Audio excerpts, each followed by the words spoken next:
praise you, Lord Jesus Christ.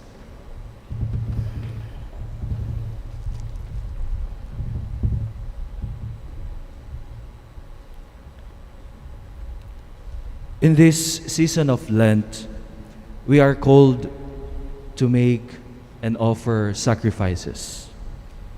Many of us find ways to sacrifice in the form of abstaining and fasting. Some make promises, spiritual rituals, and vows to be fulfilled. But at the end of the day, we realize that we are not simply called to go out from our comfort zones, but rather to go beyond and beyond and beyond from it. How about if we try to face the challenge differently throughout this season of Lent?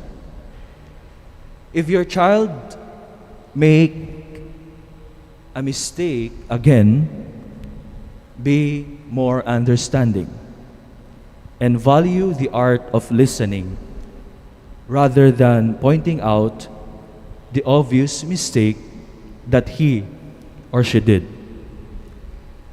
If your husband or your wife or your partner annoys and irritates you for several times, find out the real reasons behind and discover what his or her intentions are.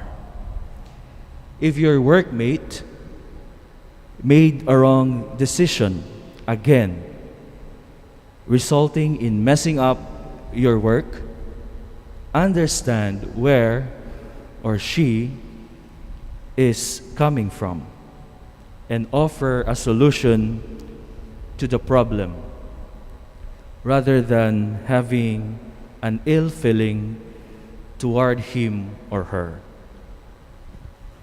If your brother wronged you and criticized you, instead of being too defensive, give yourself time to reflect on what he said about you and change for the better, rather than saying, "You have no right to correct me. You too have flaws." If you are fasting meals a day, why not also fast from being too proud? If you are abstaining from meat, you must, most importantly, abstain from sin. To top all of this, the challenge is to sacrifice our selfish need to be right all the time, so that we can foster good relationships with other people. To practice saying sorry so as to have a peace of mind, and to be humble so as not to stumble. These challenges are impossible to meet if we are too dependent on our human efforts. Always remember that the virtue of sacrifice is first and foremost a gift and a grace from God for those who reconcile themselves to Him and to other people. It is a divine initiative coupled with human cooperation, not our effort alone.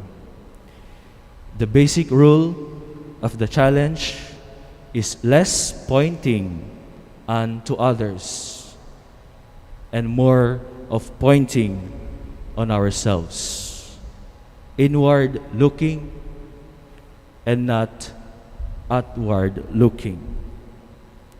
Forgiveness from the heart and not hardness of heart.